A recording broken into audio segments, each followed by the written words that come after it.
You're either panicking because you're hearing everybody saying that they're getting ahead with AI and you're not, or it's absolutely marvelous and you've got ahead and you've conquered everything. I do talk to a lot of people who are in that starting block of, I really don't know what I should be doing right now, but I feel I'm behind the curve. And to all those audience, I'd say you're not behind the curve. In fact, there's a lot of evidence saying if you adopt technology slightly after the masses, you'll probably do better because you can learn from all their mistakes. It's another edition of Perspectives with me, Reggie James. Enjoy. Good afternoon, everyone. It's Reggie here again at Perspectives, and I'm absolutely delighted to be joined by Susi O'Neill, who is the founder and executive director at Eva Trust in technology. Have I pronounced that right, Susi? Yeah, that's good enough. We'll go with that, Reggie. Pleasure to meet you. I'll let you obviously talk a little bit more about Eva Trust and what you do and everything else a little bit later. But Susi has an incredible background in technology, in everything to do at the intersection of communications, technology, cyber, and of course, AI.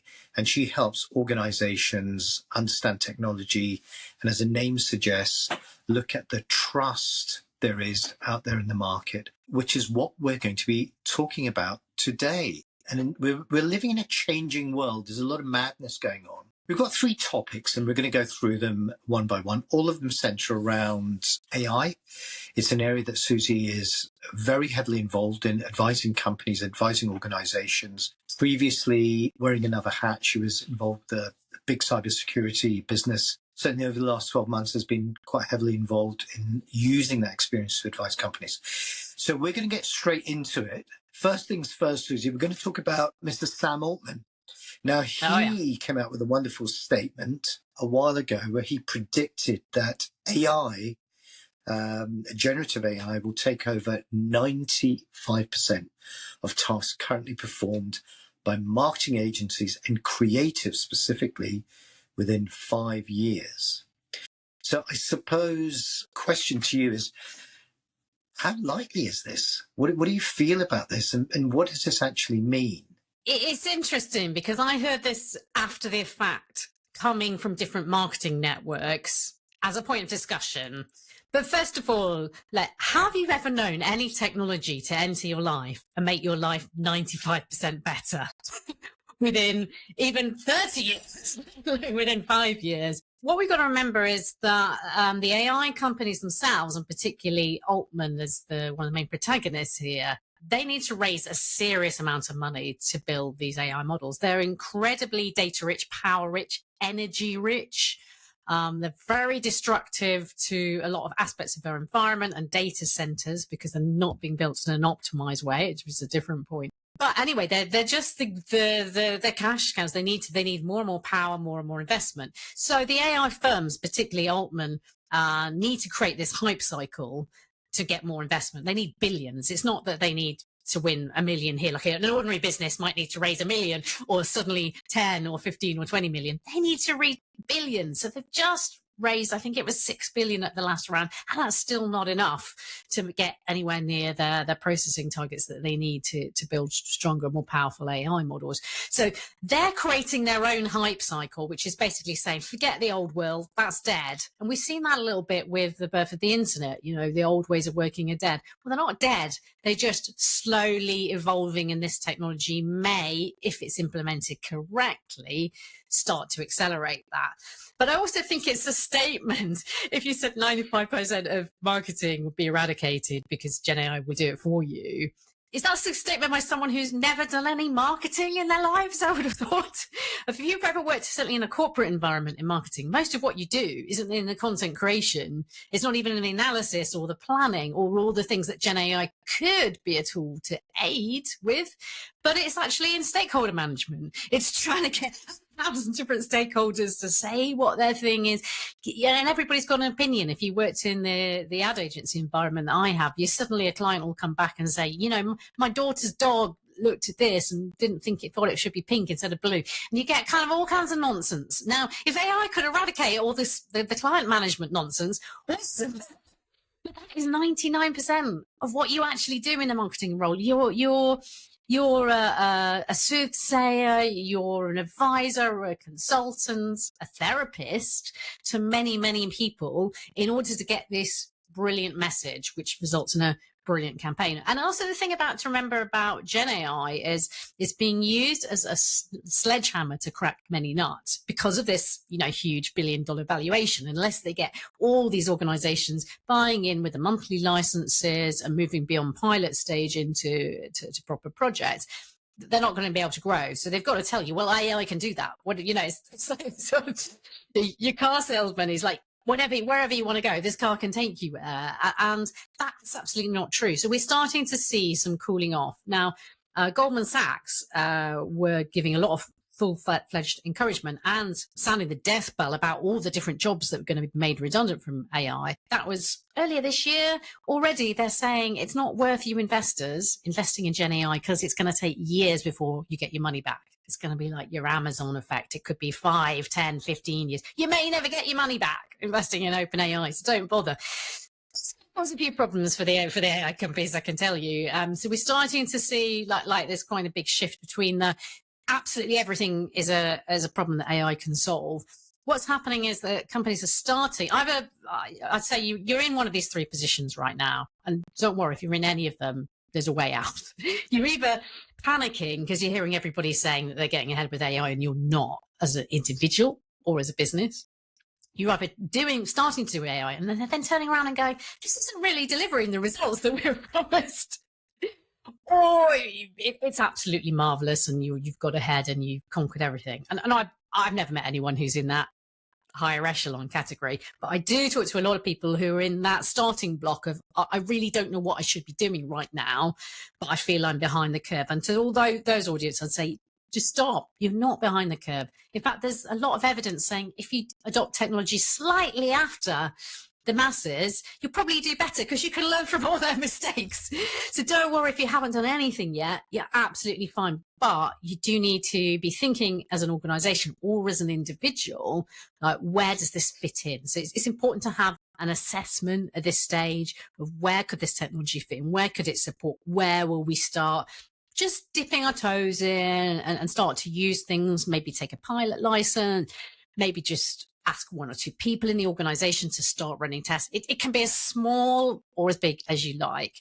Now, what we're seeing at particularly the enterprise stage is that some research I saw that coming from enterprise audiences, so they have on average 50 AI projects that are stuck. They're somehow stuck. They're not progressing. They're not making the results. I heard of one, and I can't say what because it was a very well-known FTSE 100 company, but they had to cancel their co-pilot project because basically it was revealing confidential data to different people in the business who shouldn't have known that data. So in an effort to share organizational knowledge that actually potentially put a lot of risk there, and that project had to be cut, and that was really big household name company. So we're starting to see at every level that it's not there. It's not going to solve every single problem. And there's no silver bullet. This is what I always say to my clients is it's not a silver bullet or a magical solution. You can't just press a button and get rid of 95% of your staff. And that is the biggest problem we're seeing is that organizations, instead of seeing it as an opportunity to be able to better get a handle on our data, to be able to optimize very boring processes that we have to do again and again. Instead of cutting and pasting from one document, we can automate using different tools so we can sync everything. Brilliant, really, really efficient ways of working and really enabling people to get out of the weeds of a very humdrum work. But instead, we're starting to say, okay, you're not marketeers, right? We'll give you some AI tools. I want you to cut half your staff.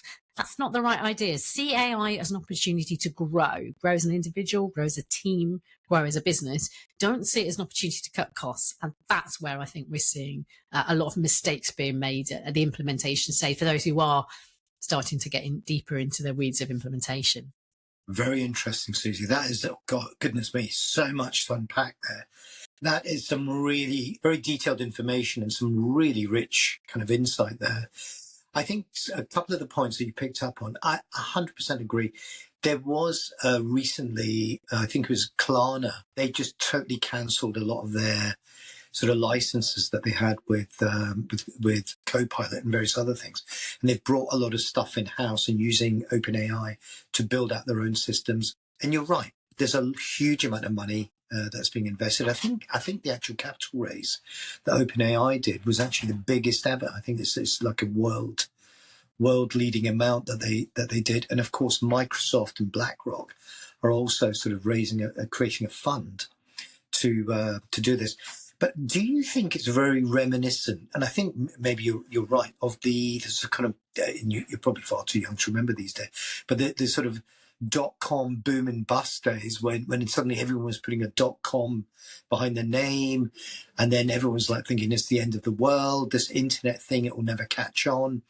And then it went all the way up, went all the way down, and then just slowly started sort of emerging.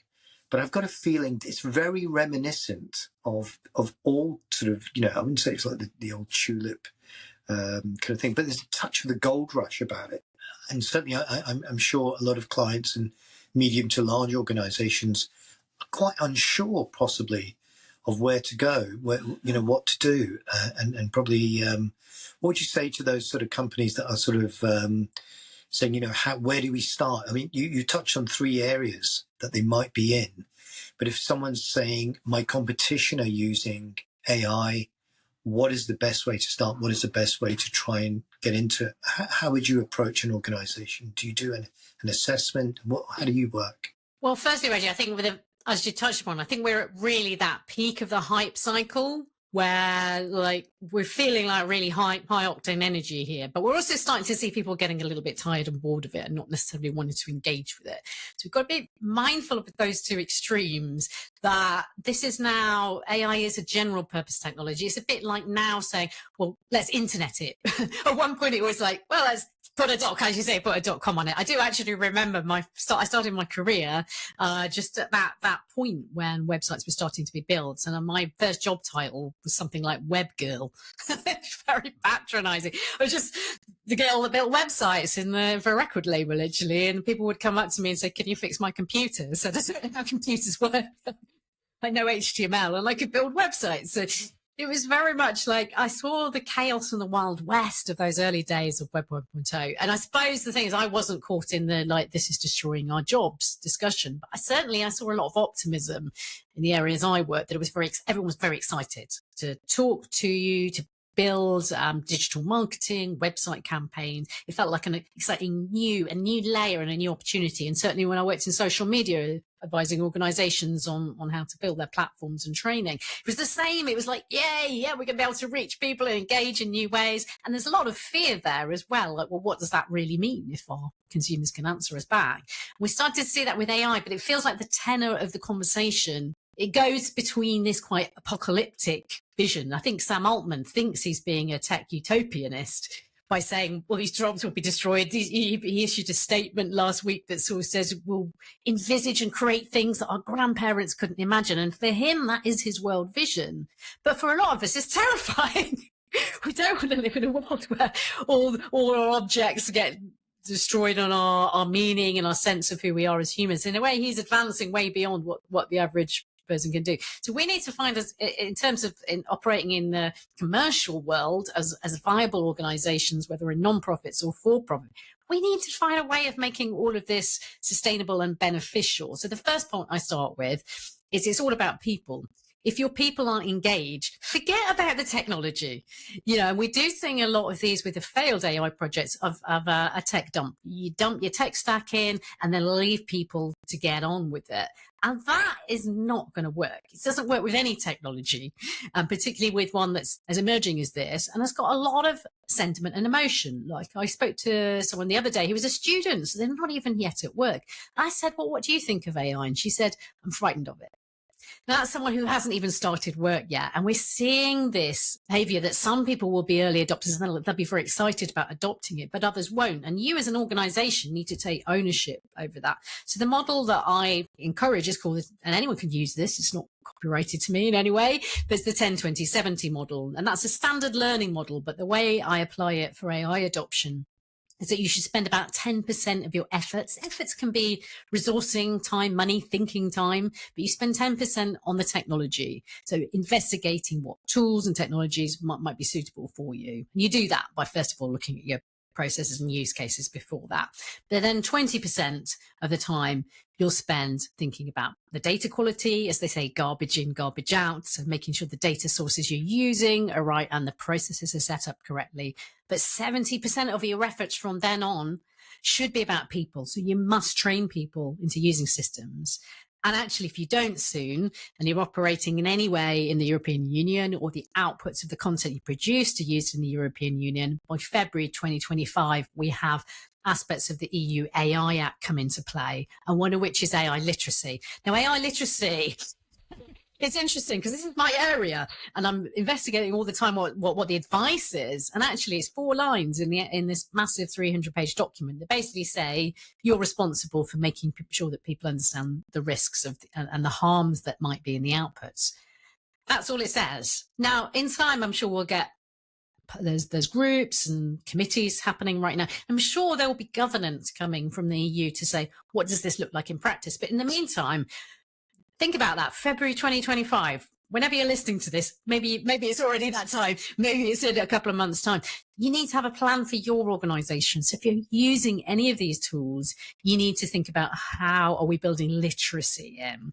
And the thing that I'm very interested in at the moment is I've been doing some research around the adoption of AI by different groups and different people. And what I've discovered is that women are less likely to use AI in general. They're more likely to have, like the student I mentioned, have this fear factor, or there's many theories about this, but nothing proven, that women are just too busy to just get on and just do something that hasn't got a very tangible impact on their work that day. That's not to say women don't want to learn. They just don't have capacity because they're being asked to do 1,001 side of desk activities to take on additional mentoring or leadership responsibilities, particularly in bigger sort of mid-size and corporate environments. So that's not fair to me that women are less likely to use AI tools. A Boston Consulting Group study actually showed there was an inverse model. So women in tech roles, senior tech roles, they're more likely to use AI than men in senior tech roles. But women in non-tech roles, in individual contributor roles, are 21% less likely. That's a very big gap. So we started to see it's a sort of bell curve that these very highly engaged women in tech will use, and then women who aren't in tech won't use. Ultimately, that's all wrong, because we need to balance it out so everybody from all different underrepresented groups have the opportunity to use their own tools. But dumping a tool and telling people to play around with it is not the way to do it. You touched on the EU, what they call Artificial EU AI Act. Intelligence Act, EU Act. If a company, say, approached you and said, Susie, listen, we've got this EU AI Act coming in, what should we do?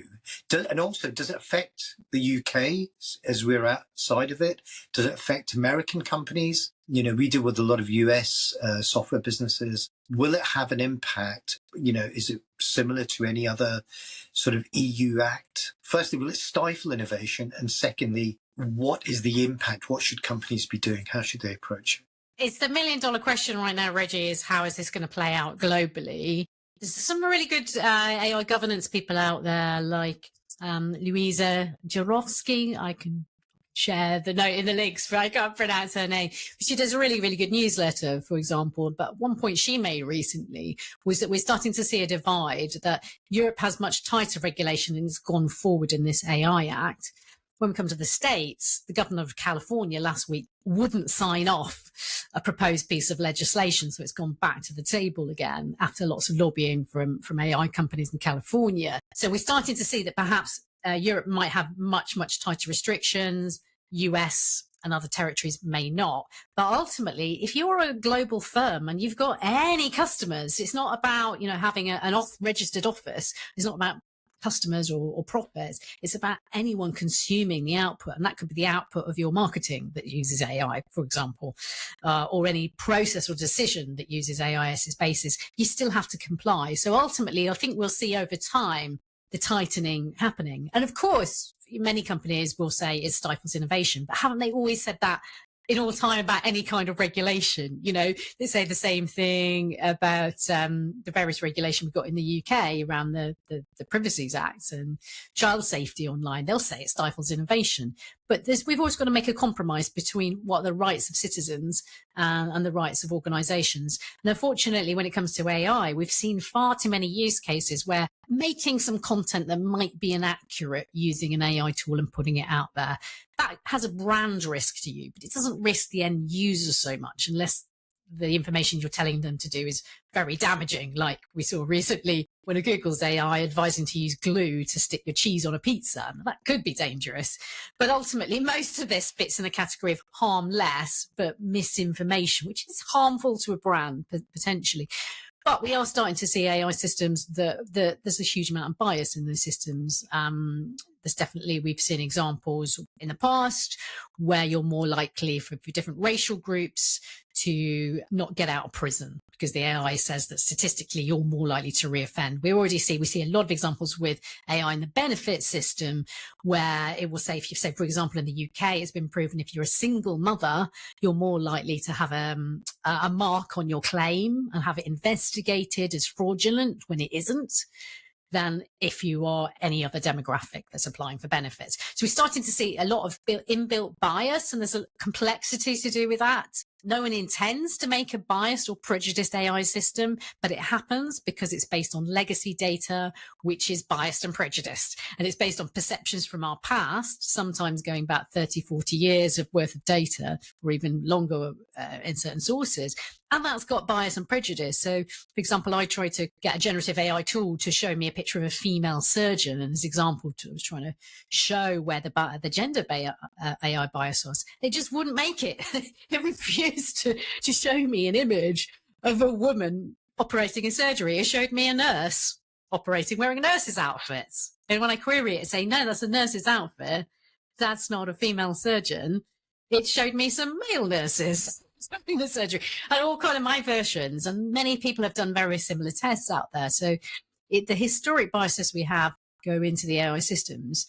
So long story short, it's all very well saying like it will stifle innovation, but we've got to think about what is the personal privacy here. And also just think about how people feel about AI. So my area is making people at work feel more confident.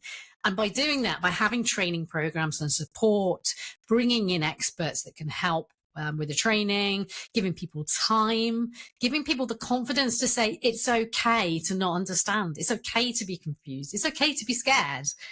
Many of us are. Let's go and let's take it forward together. That's the best thing you as an organization can do is give people that enabling space and time and freedom to try things out. So maybe the EU Act is actually maybe it's needed. Maybe we do need it, because otherwise, without any of these balance and controls, there just could be anything goes. It would literally be like the Wild West. Well, it is already. Yeah, it is right now. It is the Wild West because the regulation doesn't come in. And you're asking actually, Reggie, about the UK. Again, it depends. The UK hasn't committed yet. It's not in the current scope of policy, but the UK wants to get ahead, and it sees AI startups as a potential investment aid. So we're probably going to see a slightly softer regulation in the UK, but we just don't know. There's not enough information. But it doesn't really matter if you're doing anything outside of the boundaries of the UK in terms of output. You're still going to need to comply to the EU AI Act. Now, there's a lot of good papers and information out there. I hosted a webinar recently I can share the links with, which give you a very good overview with some positive sentiment from a lawyer and a governance expert. But it depends on the risk level of what you're doing. If you're using AI, for example, for employment and recruitment, there are specific things that are going to kick in quite soon that affect you. If you're just using Gen AI tools to create marketing materials or assess data internally, it's fairly light. What you have to do is not too complicated, but you still need to look at it and assess what you're doing and see where it hits. And then there are certain things that are going to be banned that are to do with assessing people's emotions and also making facial recognition. So there are various things that will no longer be able to take place. So it's important for you to do an assessment at this stage to work out where your legal risks are. Just want to sort of go back a little bit, because some of these areas that the AI Act is going to cover, it's looking at sort of like data breaches. It's going to be all these different things that are already covered by some of these things, and the misuse of information. I saw yesterday that our friend Sam Altman, God love him, he's launched this orb that tracks your eye. Have you seen that, Sue? Yeah, that was from a few years ago. And I'm glad you mentioned that, Reggie, because I saw that he basically has come out. That's been there for a while. So effectively, they were asking people, mainly in developing countries, to have their irises scanned in exchange for, I think, around $30 of a cryptocurrency that they're developed. Now, effectively, Altman has come out and said, that data source isn't enough. Nothing is enough for Altman, right? $1 billion, $1 trillion. He wants to basically to have everyone's irises scanned. Now, you've got to say, crazy billionaire tech bro, I can't see the risks at all of him having my most precious data that I can't replace, like my eyeballs. So, there's a huge amount of risk when we start to give over so much personal data. And what's really interesting is that in certain countries, which is interesting also why Altman was doing a lot of this scanning in developing countries, apart from the fact people are really desperate for $30 is a huge amount of money for them. But actually, we see AI adoption and uptake is much more enthusiastic in a lot of the more advanced developing territories. So places like UAE, Brazil, the Philippines, Singapore, and then also on a secondary level, countries in Africa and the Middle East. They are very enthusiastic adopters of AI. They see it as the future. Also, they've actually got more women working in AI, interestingly, particularly in the academic side, and they're publishing more journals. Whereas we see the skepticism and fear is creeping in Europe and North America, interestingly. So that interests me. Like, are we going to see this spread where there's tighter regulation, there's less enthusiasm from the general public, and therefore the other developing countries are going to get ahead? India, Brazil, etc. They potentially will leapfrog us because they won't have so much regulation. And it is very interesting. So on the whole, we see globally, the Edemont Trust Barometer is a good survey of this, and it showed that about 1/3 of people enthusiastic adopters, 1/3 of people very skeptical about AI, and about 1/3 of people sitting in the middle. But when you dig down to the data, the skepticism is much stronger in America and Europe, particularly countries like the UK, actually, is one of the most skeptical ones. So does that mean that we have less opportunity to grow? Or maybe we're going to grow in a more controlled way because there is that natural skepticism that helps keep that regulation in check? It's a little bit like planning committees and councils. If you're building a road that's needed, but it's going to go through your backyard, you're going to sort of oppose it. And I think I was reading somewhere that if you follow those threads and some of those lobbying committees, that some of this skepticism is coming from traditional organizations that AI is going to possibly disrupt. So they're trying to desperately, I mean, many would say this, but I couldn't possibly comment on it. It is a lot of cynicism coming from organizations that feel that they're going to be upended by this, and it's going to come and eat their lunch for them.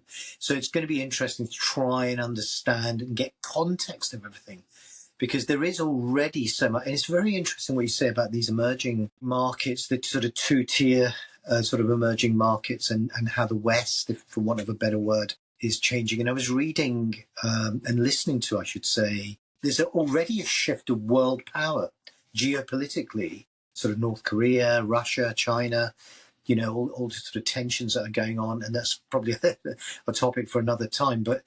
And a lot of it is down to uncertainty or a weak America, whereas America was very, very strident back in the past.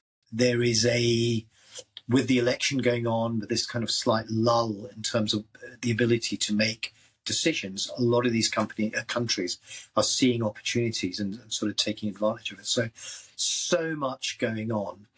And I think it would be good to sort of touch on some of those areas that you mentioned there, that some of the dangers of AI.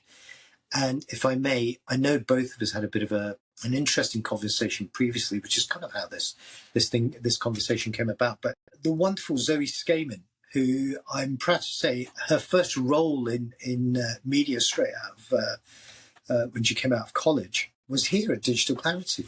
So she was with us for a couple of years and then went on to do a whole host of other things.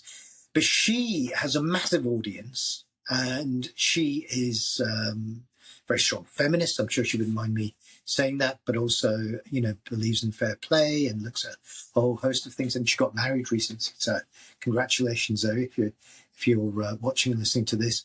But she did this amazing post on LinkedIn, and she talked about this. I can't describe it fully. Can you just touch on that, expand on it a little bit? Yeah, so this was a post she asked ChatGPT to say, if you wanted to derail and make a woman feel unconfident at work, what would you do? And it basically came out with all the cliches of the different ways that women are undermined at work, by being talked over, having their ideas stolen, by, being told, you look very tired. What was interesting about it was effectively it shows you that these biases are baked into these AI tools because they know, because this bias and this conversation is happening all the time. But I thought it was a really interesting expression. She just managed to pick out this detail in a really intriguing way. It's very interesting what you said about in certain sort of professional organizations, females are embracing AI, they're sort of flying ahead, whereas also equally, if you're a little bit lower down in the organization or new into the organization, you're kind of not being hindered from sort of growing and developing into AI, but it's seen very much as a male domain. If you look at things like NVIDIA, the CEO is male. If you look at things like, Sam Altman, all the others, there's so many. If you look at the big banks and everywhere else, it's very few sort of underrepresented, people in society out there, and especially females. And I just wonder why that is. Why do you think that is? Why do you think that's happening? And on top of all these kind of biases that there are within built into the sort of code of it. It's a kind of bigger issue, Reggie, but I wrote a short article, but it's there to provoke people's thinking. And I'd really encourage people to read it. And I'd love to hear your examples and come back to me. But the article was about 7 gender gaps in AI and how to fix one of them.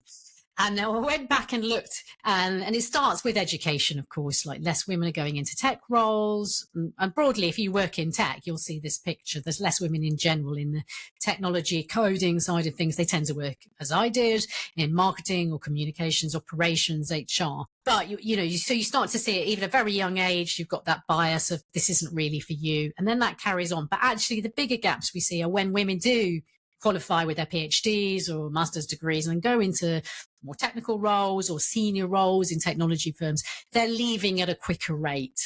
They're not getting the promotions. We saw twice as many women in tech roles got laid off than men during the pandemic. And again, that could partly be in part due to do with them being in less consequential roles as they're seen in the industry like marketing and HR. But we do see huge amounts of bias, and we also see that the projected roles that might become diminished through AI are female-led as well, like administrative, nursing, care, etc. So we are seeing that AI is not looking too good for women overall. And then on top of that, as we touched upon, there are some biases endemic in the data sources there, which do not reflect too well on women and underrepresented groups. We can't tackle all of it at once. None of us can do that. There are schemes, and bigger companies have an obligation to help with the education piece and the recruitment piece as best they can. But what I think we all can do is you're either someone who is a woman or identifies as a woman, or you're an ally to women. I hope you both consider yourself, and I know you do certainly, Reggie, fit into one of those categories. And if you're a woman and you want to get ahead with AI and your company aren't providing any tools or framework or training, ask for it. And if they don't give it to you, just do what you can on your own. Get in touch with me, and I can put you in touch with some great resources and people that you can follow absolutely for free. There's plenty of training out there. Unfortunately, you'll need to do it for yourself, but even better, ask your employers for it. If you're an employer or you're male or identify as a man, help women by encouraging them to do it and not showing it as a male thing. When we saw this with the computer revolution, so the first coders were all women. Women invented all the technology that took Apollo to the moon. They were the original coders. And the reason they used women is because they were cheaper than men. And to do mass calculus that you needed to do coding, women were actually paid less, so they were more hireable. And then in the 80s, we saw a big change where it was seen as, well, to get people to buy computers, you've got to make it very masculine. And it became a marketing ploy that suddenly computers were a man's thing. Well, they never were. People making computers and designing all those original pieces of technology was primarily women. So in fact, we can't see this happening again now, of saying, oh, AI, that's the kind of thing guys like. They like to get around and be geeky and make a prawn Jesus on Midjourney. They like to, use it at home and write a poem or a speech or something. Oh, aren't they cool and aren't they clever? Okay, it's great that anyone's adopting, but we can't see it as a thing. Oh, this is what guys do. They get together and they do geeky things, and they need to learn code and they need to learn all this complexity to be able to use it. So we need to keep working on ways of making these technologies more accessible. And a lot of it comes down to finding the right use cases for people in their individual lives. And also their work lives, importantly, if you're an employer. So AI is not going to solve all the problems, but you need to do very deep audits, really, and look at what the most repetitive tasks are that people are doing. And that's your first ground. Like, if you're cutting and pasting anything or doing the same thing again and again, you must ask, could AI help accelerate this? Sometimes it can't, and sometimes it can, but that's your first task. And then we can start moving up the hierarchy into the creative realms of copywriting and design. It's much harder to get AI to do a good job for you. But again, there are use cases, and I use it myself as a content creator for ideas generation. I also use it for generating ideas I don't want to follow through, because AI is predictable. So generative AI words that you generate from a chat GPT tell you things that have already been produced before. So they're predictable. If you use them for marketing, you're creating the most predictable patterns and adverts. And predictability is not the way to do marketing. Another reason, Sam Altman knows nothing about marketing. So if you use these tools, just remember, they don't think for themselves. They just replicate what's already been put in their systems and what's already been there before. So if you want to stand out, you can use AI and then do the opposite, because AI will give you the most repetitive and most likely outcome. Susi, that's been absolutely fantastic. A huge amount of food for thought there. Tell everyone a little bit about yourself, what Eva Trust and Technology does, how they can get hold of you, and everything else like that. Yeah, so I've worked in the marketing space for many, many years. I'm also a musician, so I'm highly involved in creativity. The reason I came to set up Eva this year was I saw that a lot of organizations were getting their technology adoption in a bit of a pickle. So my background prior to setting up the agency was working on big thought leadership campaigns for global cybersecurity and technology brands, and also some of the really, really big household names in the past, like your Unilevers, etc. So getting messaging right is crucial for any technology brand. So my core skill is communications, and I help organizations communicate better. But the reason I set up Eva right now was I saw AI adoption was going horribly wrong, because there's a real focus on technology and not people. So the purpose of Eva now is to help you with AI adoption so it benefits people and business together. And you start by really thinking about what people need. So I'm there to help you, whatever size of organization you are, just to get your ducks in a row.